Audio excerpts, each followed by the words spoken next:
Meus queridos irmãos, a paz do Senhor. Quem está feliz com Jesus, diga glória a Deus. Quem crê que hoje é noite de vitória, diga glória a Jesus. Quero louvar a Deus, agradecer ao Senhor por esta oportunidade em que Ele me confia, de hoje poder estar servindo a Ele junto aos irmãos. Quero também agradecer ao Senhor pela vida do nosso pastor presidente, pastor Antônio Paulo Antunes, que nos liberou a sua bênção para estarmos esta noite aqui, como toda a liderança dos jovens, presbítero Daniel, todos aqui presentes. Quero louvar ao Senhor pela vida da minha esposa, que está ali com meu filho, acordado desde 6 horas da manhã. E agora no culto, Jesus arrebatou ele, está lá, está na bênção. Só em casa agora, né? Deus abençoe. Eu tenho uma palavra de Deus para o seu coração. Quem quer ouvir a voz de Deus, diga eu quero. Se você trouxe a sua Bíblia, então abra a sua Bíblia no segundo livro de Samuel. Segundo Samuel, capítulo 23, versículo de número 8.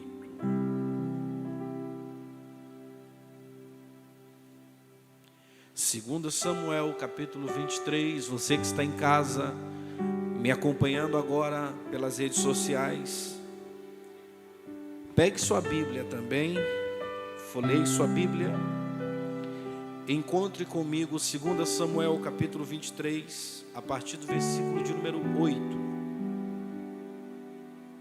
Quem encontrou, diga amém. Vamos ler? Diz assim a Bíblia: são estes os nomes dos valentes de Davi: Josebe-Basebete, filho de Taquemone, o principal de 3. Este bradiu a sua lança contra 800 e os feriu de uma só vez. Depois dele, Eleazar, filho de Dodô, filho de Aoi.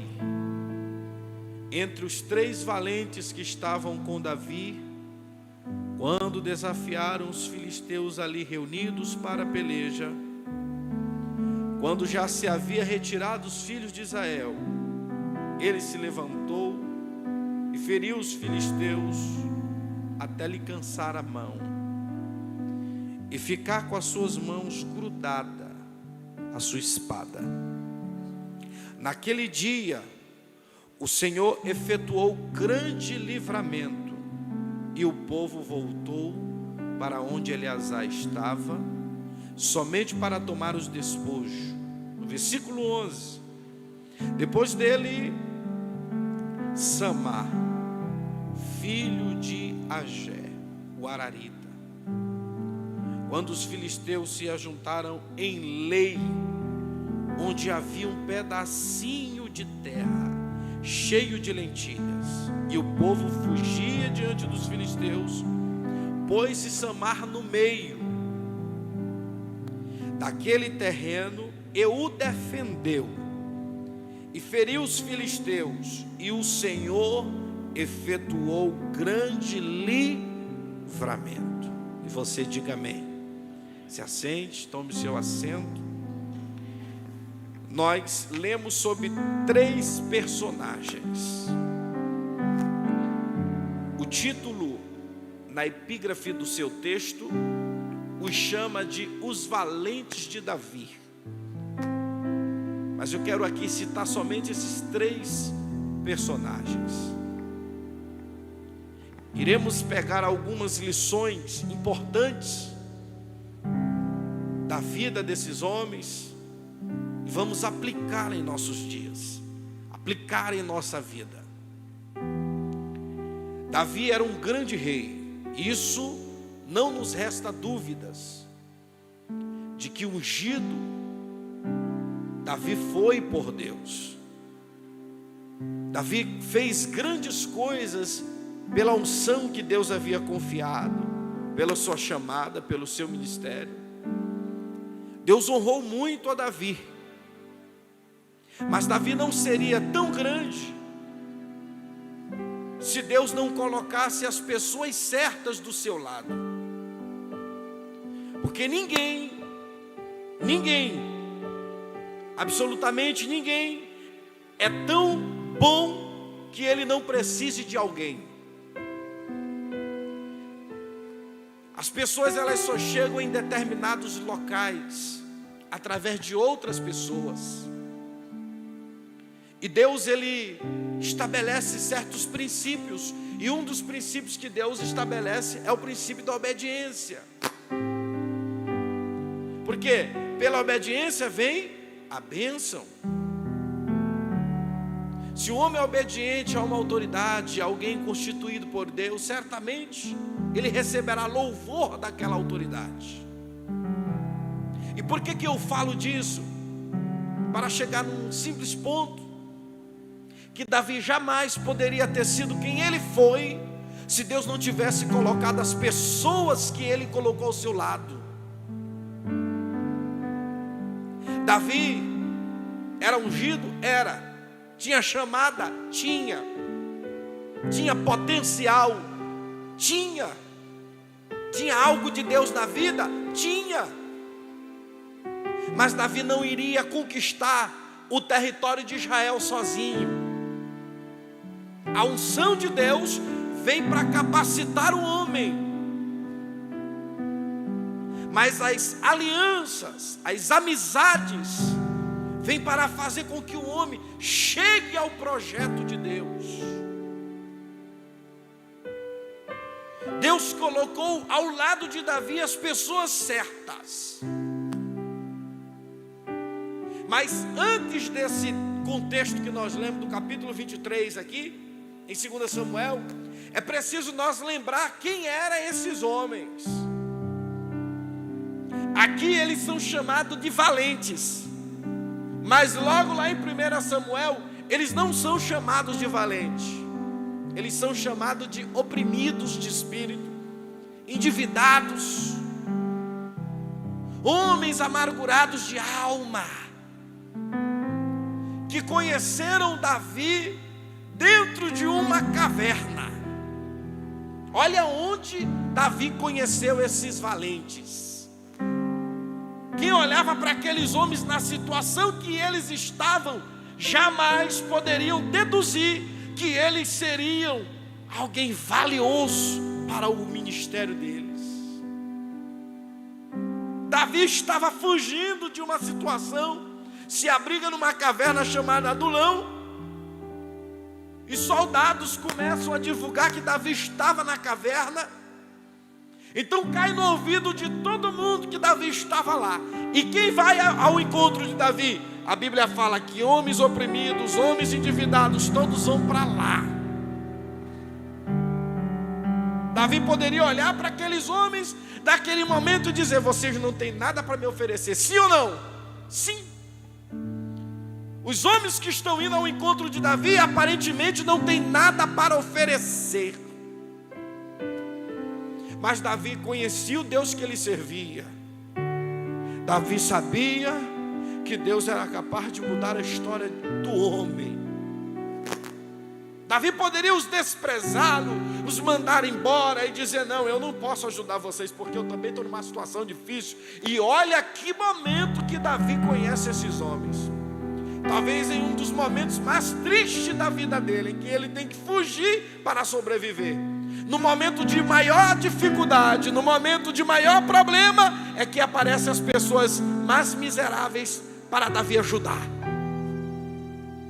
E essas pessoas, elas nunca aparecem em um momento bom, elas sempre aparecem no momento em que tudo está ruim. Está tudo ruim.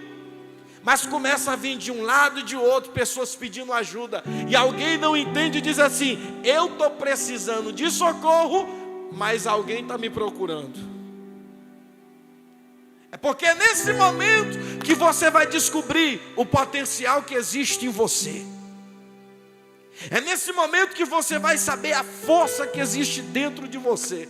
É quando você não tiver força e alguém te procurar por ajuda, e você estender a mão para ajudar aquela pessoa, mesmo você precisando de socorro, Deus vai mandar alguém lá na tua casa precisando de um socorro ainda maior. Não é porque você é melhor do que aquela pessoa, é porque a força que está em ti é mais poderosa. Quem de nós aqui nunca viveu isso? Em um momento de vale, a gente está dizendo assim: socorro! E alguém vem dizendo assim: irmão, você pode ir lá na minha casa orar por mim? Quem de nós, vivendo num momento de prova, Deus leva a gente a profetizar na vida de outras pessoas, e as profecias se cumprem, mas a pessoa continua na prova. Quem profetizou continua na prova, e quem recebeu sai da prova e vai cantar o hino da vitória. Quem Deus levanta tem que entender uma coisa: as pessoas, elas não vão te procurar querendo saber o que você está vivendo. As pessoas, elas vão te procurar porque elas viram uma unção de Deus na tua vida. Elas viram a autoridade de Deus na sua vida. Elas não vão te procurar porque você é bonitinho, porque você canta, porque você prega. Elas não vão te procurar pela tua inteligência, elas vão te procurar porque elas viram autoridade. Você é uma autoridade para elas. E elas não vão lá na tua casa para saber o que você está vivendo. Elas vão lá para ouvir uma palavra da parte de Deus sair da tua boca. Então não se queixe para aquele que está fraco perto de você. Talvez você está pior do que ele, mas a tua força não vem do homem, a tua força vem de Deus. Levanta a bandeira da vitória e mostra que você é chamado por Ele. É nesse momento que vai acontecer um divisor de águas na tua história. Porque talvez essas pessoas derrotadas que te procuram, hoje elas podem ser derrotadas, mas isso não quer dizer que elas são derrotadas. Ouça isso aqui: hoje elas podem estar em um momento de guerra, de fracasso, mas isso não significa que elas são fracassadas. Hoje elas podem perder uma batalha, mas isso não significa que elas perderam a guerra. O teu momento não define a tua história. Hoje você pode estar caído, mas isso não significa que você é caído. Hoje você pode estar por baixo, mas isso não determina que amanhã você continuará. Deus, em uma só palavra, é capaz de mudar tudo para decretar a vitória e mudar a tua história. Alguém aqui está me ouvindo e acredita nisso? Levante a mão para cima e dá glória a Jesus.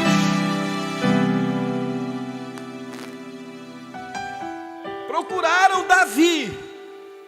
Davi está vivendo um momento difícil, mas elas não querem saber o que Davi está vivendo. Elas estão indo lá porque elas precisam de um socorro. E tem muito crente que não entende isso, irmão. Tem muita autoridade que Deus levanta que não entende isso. As pessoas, elas vão atrás delas, procuram elas, elas querem estar perto delas, mas é porque elas se sentem seguras, é porque elas sentem que existe um conforto, existe uma autoridade sobre a sua vida, e elas não querem saber o que você está vivendo. Elas precisam da fé que você vai passar para elas. Entenda a sua posição. Quando alguém estiver chorando do teu lado, nunca vai com uma palavra de derrota. Quando alguém estiver desanimado do seu lado, não vá com uma palavra de derrota. Tem crente que chega para o outro crente e diz assim: eu vou sair da igreja, eu vou desanimar porque o problema está lá na dirigência, o problema está lá nos obreiros, o problema está no vocal, o problema está nas irmãs. Aí a pessoa, em vez de liberar uma palavra para quebrar aquele pensamento maligno, ela diz assim: é mesmo, né? Tá ruim mesmo, é mesmo. Tá ruim mesmo. Então a gente vai sair nós dois juntos. Tá ruim mesmo. Jesus disse que um cego não pode guiar outro cego. Você não é cego. Você tem visão. E Deus não te deu qualquer visão. Deus te deu uma visão de águia, para fazer você ver além do que aquele necessitado está vendo. O problemático, ele só consegue ver o problema. Mas quem tem unção de Deus, quem tem chamada de Deus, vê além do problema. Talvez Davi olhou para aqueles homens e disse assim: não, a partir de hoje eu vou treinar vocês. Irmão, investir em alguém que você sabe que vai te dar resultado é fácil e é bom. Investir em algo que você sabe que vai lhe trazer retorno é tranquilo. Agora, você investir no improvável, tem que ter visão. Tem que ter visão. Só investe no improvável quem não visualiza o presente. Carnal visualiza só o presente. Não pega ele não investe nele não, tira o nome dele da lista. Não chama para cantar, não chama para pregar, porque o presente dele é de derrota. Mas quem tem visão, olha e diz assim: o presente pode ser de fracasso, mas eu estou vendo um futuro brilhante para essa pessoa. Sabe aquele mendigo que talvez você olha passeando lá na rua da tua casa? Não olhe ele como um mendigo, olhe ele como um homem de Deus, como um profeta que Deus vai levantar através da tua vida. Sabe aquela pessoa que está no mundo, nas drogas, no vício, na prostituição? Através de você, Deus pode mudar a história dele, Deus pode mudar a história dela. Não olhe o presente, porque se você olhar o presente, vamos lá, se pararmos para dar ibope para o presente, o momento que nós estamos vivendo, a gente nem sai de casa. É verdade ou não é? Tem gente que não está mais nem saindo de casa, não quer mais nem ir à igreja, porque visualiza só o problema presente, e não sai de casa, vai ficar em casa e vai ficar lá trancado, porque ela dá ibope para o gigante. E quem dá ibope para gigante, recua, foge, se tranca dentro de casa, não ora, não busca, não jejuma, desacredita da promessa. Mas quem tem unção, quem tem chamada, quem tem visão, olha para o gigante e diz: quem és tu, incircunciso? Eu vou te vencer em nome do Senhor dos Exércitos. Deixa eu ver quem tem visão de Deus aqui. Deixa eu ver quem tem visão de Deus. Quem tem visão não olha para o momento. Quem tem visão não define a tua história pelo teu momento. Quem tem visão sabe que a unção e a promessa de Deus é maior do que o teu momento. Davi viu o futuro daqueles homens brilhantes e investiu neles. E futuramente aqueles homens se tornaram os valentes de Davi. Olha que coisa linda. Derrotado, oprimido, se tornaram os melhores guerreiros que Davi poderia ter no seu governo. Bora falar um pouco desses guerreiros. Lá vai Josebe, eu vou chamar ele de Zé. Irmão Zé, Josebe Bassebete, filho de Taquemone. Olha o que esse camarada fez. O principal de três, não era qualquer um. Ele se tornou o principal dos 3 melhores guerreiros de Davi. Este bradiu a sua lança contra 800 soldados. Não foi 2 vezes não, não foi parcelado em 3 vezes não. Foi no débito mesmo. Foi de uma vez. Imagina lá a guerra pesada. Os inimigos se invadindo a cidade. E esse camarada se pôs com a sua ferramenta, que era uma lança, e lutou com 800 homens. Quem tem coragem aqui? 10 você já corre, imagina 800. E é literal isso aqui não é figurativo não, e nem simbólico. Isso é literal. De fato, ele lutou contra 800 homens, e a Bíblia ainda faz questão de dizer, de uma só vez. Se fosse um covarde, olhava para os 800 e fazia o quê? Fugia ou não fugia? Pega para capar. Vai encontrar ele lá em Madureira. 800 homens. E os homens que ele estava enfrentando não eram qualquer homens. Eram soldados filisteus preparados para a batalha. Mas o que motivou aquele homem a fazer aquele ato? a fé no Deus de Davi. Você perdeu de dar glória a Deus, mas eu vou repetir de novo. A fé no Deus de Davi motivou aquele homem a enfrentar uma batalha impossível de se vencer. Eu vou repetir: a fé no Deus vivo motivou ele a encarar uma guerra impossível de se vencer. Mas ele não depositou a sua fé em qualquer um. Por isso, aquele a quem ele depositou a sua fé deu para ele uma unção tão poderosa que 800 soldados para ele foi nada. Eu imagino os 800 dizendo: atropela, passa por cima, pega ele, derruba ele, mata ele. E ele com uma só lança dizendo: pode vir. O mesmo Deus que deu unção para Davi derrubar gigante é o Deus que está sobre a minha vida. Então lá vai. E ele mata 100, ele mata 200, ele mata 300, ele mata 700. Eu imagino que quando ele mata 799, um olha para ele e pergunta: quem é você? Quem é você? Tu é algum Superman? Tu é algum super-homem? E ele diz: não, eu sou Josebe Bassebete, filho de Taquemone, servo do Deus de Davi. E foi ele que me fez vencer a guerra do impossível. Talvez você está em casa dizendo: essa guerra que eu estou vivendo é impossível de vencer. Talvez você aqui dizendo: a guerra que eu estou vivendo é impossível de vencer, não tem saída. Ei, deposita a tua fé no Deus de Davi. Deposita a tua fé no Deus da igreja. Deposita a tua fé no Deus da Bíblia. Você não vai depositar a tua fé em qualquer um, vai depositar na mão certa, porque ele é poderoso para fazer infinitamente mais. Eu estou pregando para alguém que não está crendo, mas eu vou repetir de novo. Eu não quero saber o tamanho do problema que ficou lá na tua casa. O meu Deus está indo lá agora. Eu não quero saber o tamanho do gigante que se levantou. É nada perto do que Deus tem para fazer na tua história. Quem acredita em palavra profética, levanta a mão para cima aí. O meu Deus é o Deus do impossível. Eu vou repetir até você dar glória a Jesus. O meu Deus é o Deus do impossível. Quem pode dizer eu creio? Está com medo de quê, meu irmão?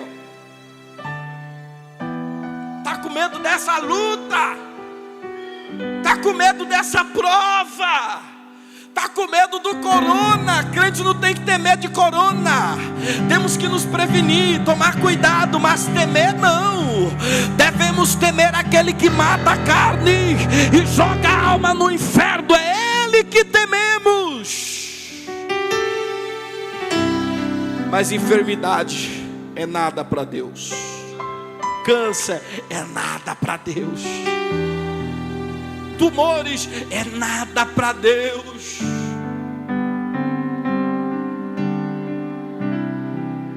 Não olha para o tamanho do problema. Se você olhar para o tamanho dele, você desiste. Se você olhar para ele, você não vai ver saída. Olha aqui. Se você der ibope para o teu problema, ou você corre, ou você se entrega para morrer. Mas se você olhar o tamanho do teu Deus, qual o tamanho de Deus, irmão? Quem sabe o tamanho de Deus aqui? Quem já mediu o tamanho desse Deus? Quem já conferiu nas palmas? Então nada é maior do que ele. Primeira lição: 800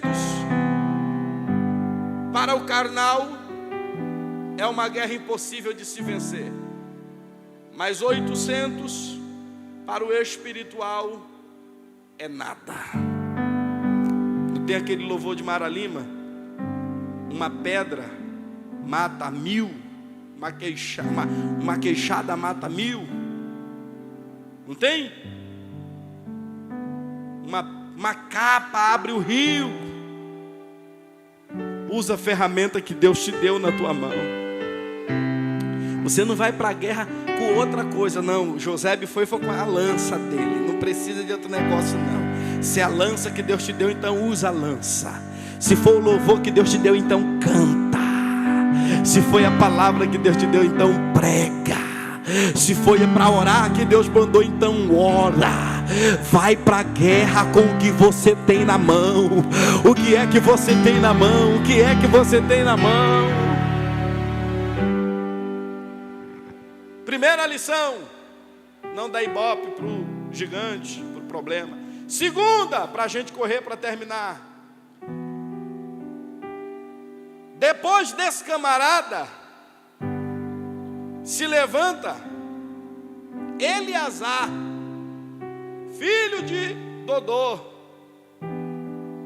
A história de Eleazar é tremenda, porque a Bíblia diz que ele pegou a sua espada e começou a lutar. No momento da guerra ele está lutando.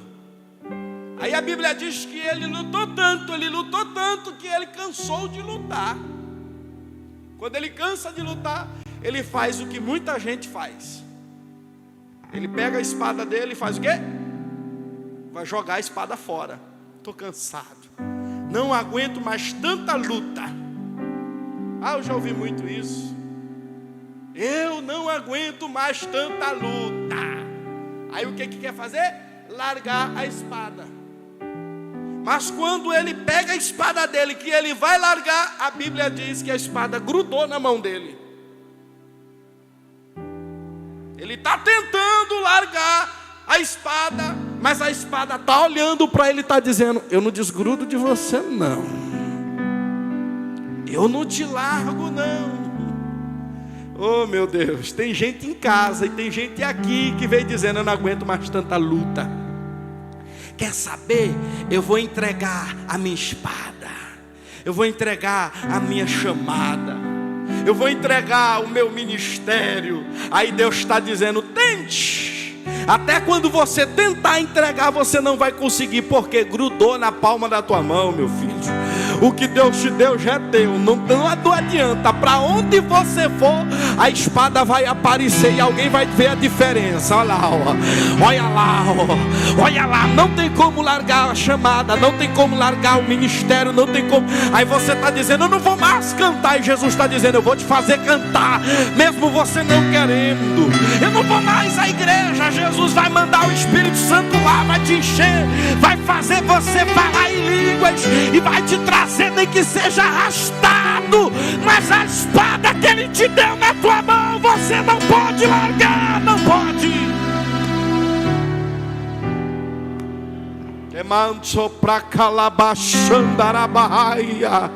Tem gente que Deus está dizendo aqui: não larga, não larga, não larga, não larga. Mas Senhor, estou cansado de tanta luta. Se preocupa não, persevera, porque a vitória é de quem persevera. A Bíblia diz que quando ele tentou largar a espada, que a espada grudou, aí ele entendeu, aí ele disse assim: não posso largar. Quando você entende que não tem para onde correr, diga assim: não tem para onde correr. Fala, repete, diga: não tem para onde correr. Quando você entende isso, a luta, ela cessa. Porque a Bíblia diz que depois que ele entendeu que a espada grudou, que era dele, Deus deu grande livramento. O livramento vem após você entender a sua chamada. O livramento vem após você entender a sua responsabilidade. O livramento vem após você tomar posição de soldado. Não é de soldado covarde, é de soldado valente. É de soldado que não abre mão. Segunda lição: quando Deus dá, ninguém toma. E até quando você pensa em desistir, você não consegue. Certa feita um pastor disse assim: eu não quero mais ser pastor. Não quero mais ser pastor, vou entregar minha credencial e vou para uma cidade bem distante. Vou me desviar lá onde ninguém me conhece. Porque se eu for me desviar aqui na cidade, vai ser um escândalo muito grande. O pastor foi na rodoviária, comprou uma passagem, uma cidade mais longe da capital, embarcou e foi, determinado a sair da igreja, a não ser mais crente, a não servir mais a Deus. Ele foi determinado. Ele chegou naquela cidade, procurou um bordel e disse assim: eu vou começar a me desviar por aqui. Começo a me desviar hoje, é por aqui. Entrou naquele bordel, todo desconfiado, todo sem jeito. Sabe um peixe fora d'água? Era ele. Sentou numa mesa, acenou com a mão e alguém veio atender ele. Quando uma moça veio atender ele, e a moça olha para ele, a moça já vem chorando, já com as mãos no rosto, e a lágrima começou a rolar. E ele, sem entender, não conhecia, não se lembrava de quem era a pessoa, já foi ficando nervoso, batendo já aquele temor: ai meu Deus, deve me conhecer, deve me conhecer. Quando a moça chegou perto dele, olhou para ele e disse: pastor, eu sabia que Jesus me amava. Essa noite ele disse que ia mandar alguém aqui vir pregar para mim, no sonho. E sabe quem era? Essa pessoa do meu sonho era o Senhor. Ele tinha sido pastor daquela moça quando ela era adolescente. Ele tentou se desviar, mas a moça olhou para ele e disse: eu não aguento mais, pastor, eu quero voltar para Jesus. Aí lá vai ele orar por ela, ganhar a alma dela para Jesus e sair de lá renovado para a glória de Deus. Até quando você pensa em desistir, Deus não deixa. Quando Deus te faz a chamada, Ele vai atrás de você aonde você for. Você está proibido de desistir. Ouça isso aqui: você está proibido de desistir do que Deus te entregou. Quem acredita assim, levanta a mão. Dá glória a Deus aí, dá glória a Deus aí. Terceira lição, e eu fecho minha Bíblia para encerrar agora.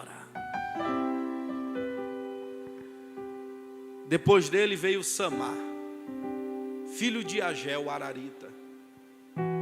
Esse aqui eu amo a história desse cara.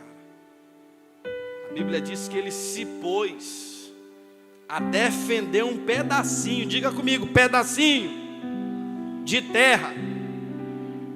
Ele se pôs para defender um pedaço de terra. Quando todo mundo fugia da batalha, ele se pôs para defender um pedacinho de terra. Mas a Bíblia diz o porquê que ele defendeu. Aquele pedacinho de terra produzia lentilhas e era dele. Alguém olhou para ele, gritou de longe e disse: corre, Samar, não vale a pena você lutar por esse negócio pequeno, não.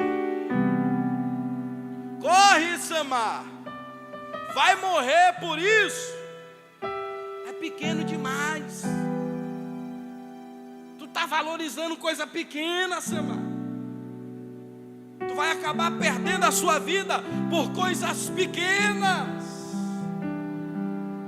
Aí Samar se pôs para defender, porque só quem sabia o valor daquele pedaço de terra era ele, porque ele era o dono. Quem não é dono, quem não conhece, não valoriza. Quem está de fora, olha você e diz assim: está lutando à toa, está investindo em lugar pequeno, está acreditando em uma coisa pequena, não sabendo que é do pequeno que Deus faz o grande. Quem não valoriza o pouco, como vai valorizar o muito?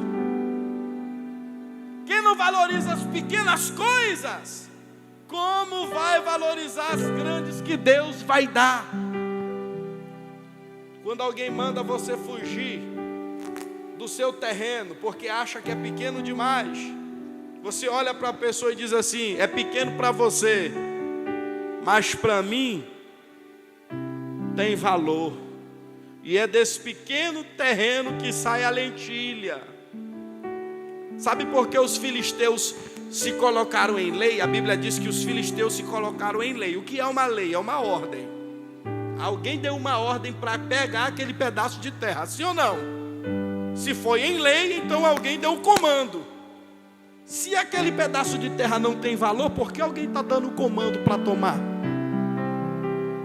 Se aquele pedaço de terra não presta, por que alguém está de olho? Abre a tua visão, meu irmão. Se o diabo está querendo tomar o teu casamento, aí vem a tua vizinha endemoniada e diz: é melhor tu largar mesmo. Larga teu marido. Larga, desiste. Melhor tu desistir. Porque ela está de olho. Mas é pequeno. Mas alguém está mandando largar. Se o diabo está investindo para tomar o que Deus te deu, e alguém diz não tem valor, por que que eles querem? Por que que querem o que é teu? É porque tem valor sim. O diabo não quer aquilo que não presta. Ele vai querer aquilo que você mais ama. E eu venho aqui como profeta de Deus para dizer para você: pode ser pequeno, a tua empresa pode ser pequena, teu casamento pode ser recente, você pode estar passando na maior luta da sua história, no teu relacionamento, na tua vida familiar, mas você não vai abrir mão. O diabo que se muda, o diabo que pega as bagagens dele e vai para bem longe, porque o que Deus te deu é teu, e quem vai lutar é você, porque se você não lutar, ele vai tomar posse, ele vai conquistar. Mas a partir do momento que você põe teu pé e diz: esse daqui não, Satanás, essa família aqui não, Satanás, essa família pertence ao dono, e o nome dele é Jesus. Quem vai lutar pelo que é seu aí, levante a mão e dá um brado de vitória.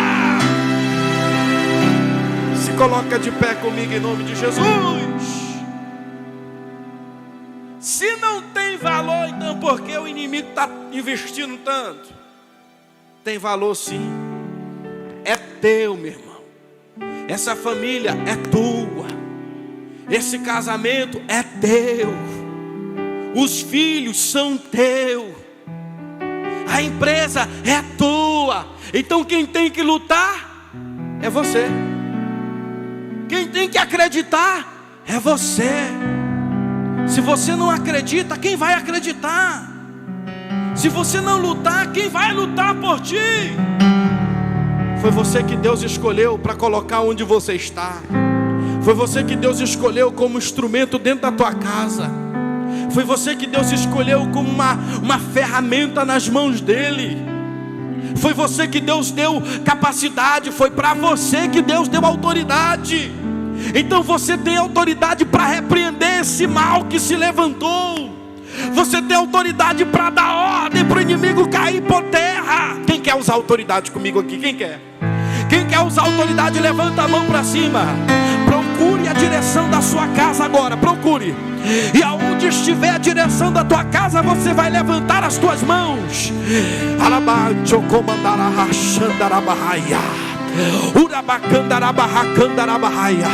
Você vai usar a autoridade que Deus te deu agora e vai dizer: olha enfermidade, essa casa é minha, essa família foi Deus que me deu, então eu não aceito. Começa a determinar, começa a orar comigo agora, porque enquanto você está orando, o varão está guerreando para cortar o laço. Enquanto você está orando,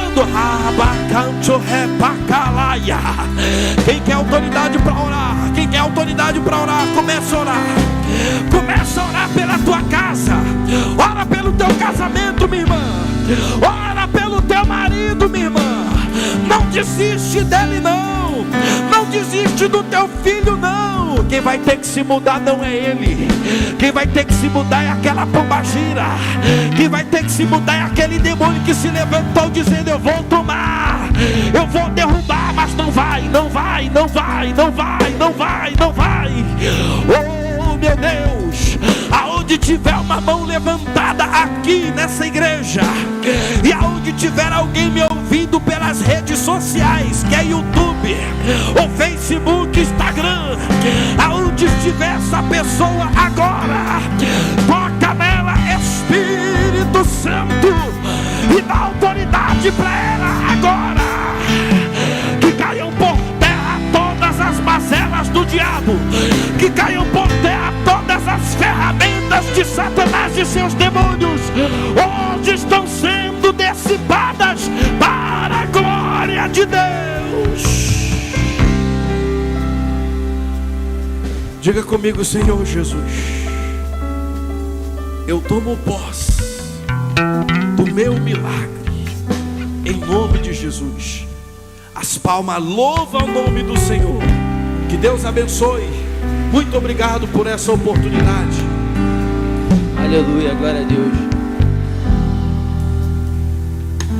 Meu irmão, rapidinho, quero agradecer aqui o Rafael, tá bom?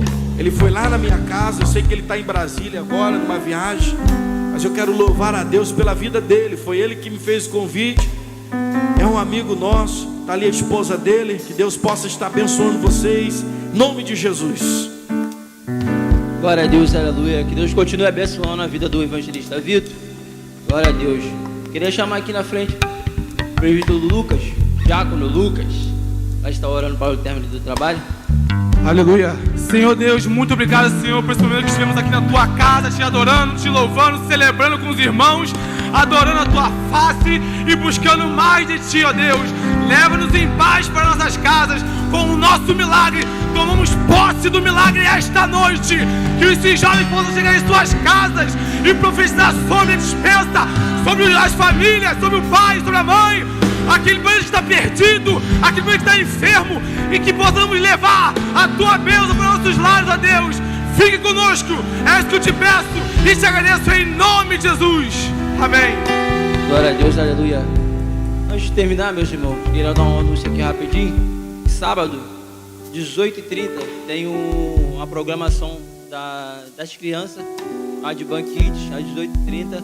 Domingo, pela manhã, 9 horas, escola bíblica. E às 18h30, grande culto de louvor e adoração a Deus. Queria agradecer ao irmão Vitor, junto com a sua esposa, que atendeu o nosso convite. Muito obrigado mesmo. Meus irmãos, curvem vossas cabeças. Que a graça do nosso amado Senhor e Salvador Jesus Cristo, o amor de Deus e a doce consolação do Espírito Santo de Deus esteja com todos nós, não somente hoje, mas para sempre. O povo de Deus diga amém. Todos com a mão levantada vamos dizer: até aqui nos ajudou o Senhor e por isso estamos alegres. Glória a Deus, aleluia.